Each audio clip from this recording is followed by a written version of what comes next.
नमस्कार दोस्तों, मैं संजय साहू, आपका संजय साहू।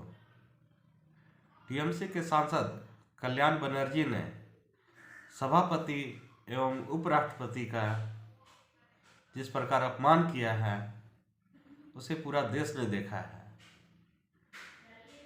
कि एक सम्मानित पद पर बैठे हुए व्यक्ति का किस प्रकार टीएमसी के सांसद कल्याण बनर्जी ने अपमान किया है। और देश के एक बड़ी राष्ट्रीय पार्टी कांग्रेस, उसके पूर्व राष्ट्रीय अध्यक्ष राहुल गांधी जी ने उनका वीडियो बनाया है। तो कई बातें इसमें निकल कर आता है कि एक तो आचरण पता चलता है कि किस प्रकार का विपक्षी सांसदों का ये आचरण है।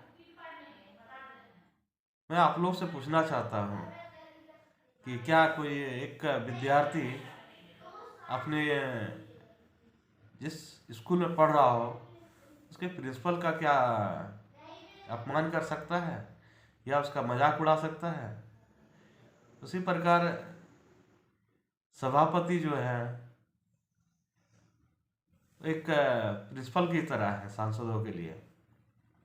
और टीएमसी के सांसद कल्याण बनर्जी ने मिमिक्री करके उनका मजाक उड़ाया है। मजाक तो किसी व्यक्ति का नहीं उड़ाना चाहिए, चाहे वो बड़ा आदमी हो या छोटा आदमी हो।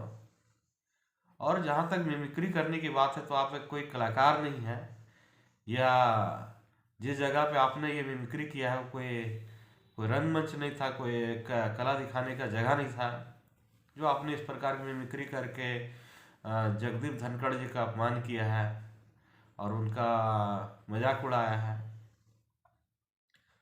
तो कहा जाता है ना कि समय खराब हो तो कुछ भी अच्छा करो तो खराब ही होता है। यही हाल कुछ विपक्ष का भी चल रहा है कि जब भी कुछ अच्छा करने की कोशिश कर रहा है तो अच्छा होने के बजाय गलत ही हो जा रहा है।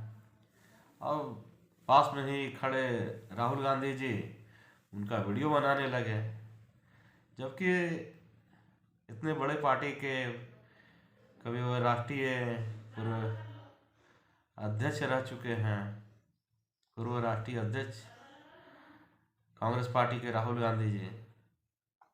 उनको तो कम से कम ये रोकना चाहिए कि नहीं नहीं, स्टॉप दिस, ये एक्टिविटी अच्छी नहीं है और ये सही नहीं है।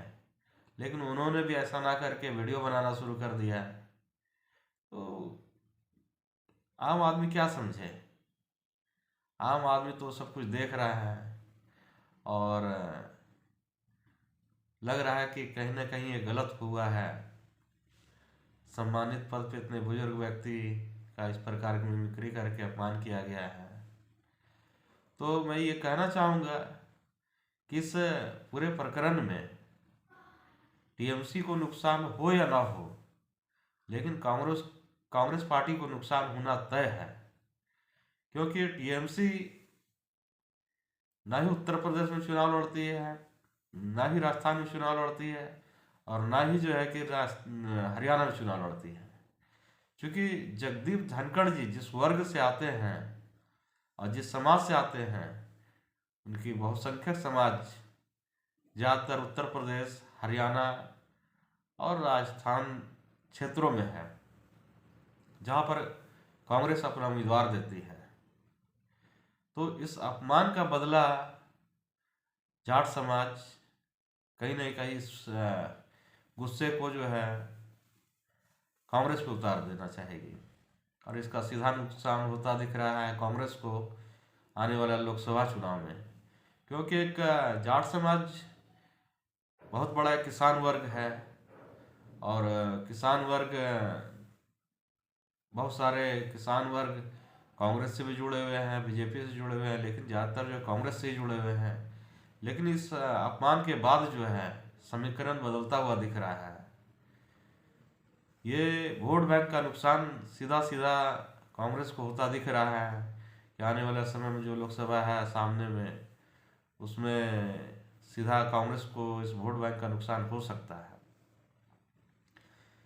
क्योंकि जाट समाज बहुत ही स्वाभिमानी समाज है। इन्होंने समय समय पे अपनी वीरता दिखाई है, राष्ट्र हित के लिए समर्पित होने की भावना रहती है, और ये किसी बात को दिल से भी ले लेते हैं।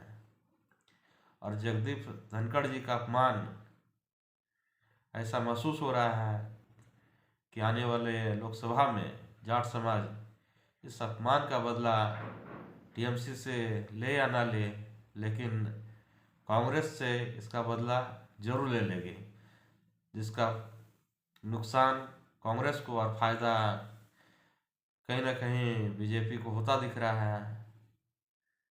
इसलिए अंत में मैं यही कहना चाहूँगा कि इस प्रकार का उपहास और मिमिक्री करना, जो सम्मानित पद पर बैठे हुए हैं, एक अच्छे आचरण वाले व्यक्ति को शोभा नहीं देता है, और विपक्ष को भी इस पे विचार करना चाहिए। धन्यवाद।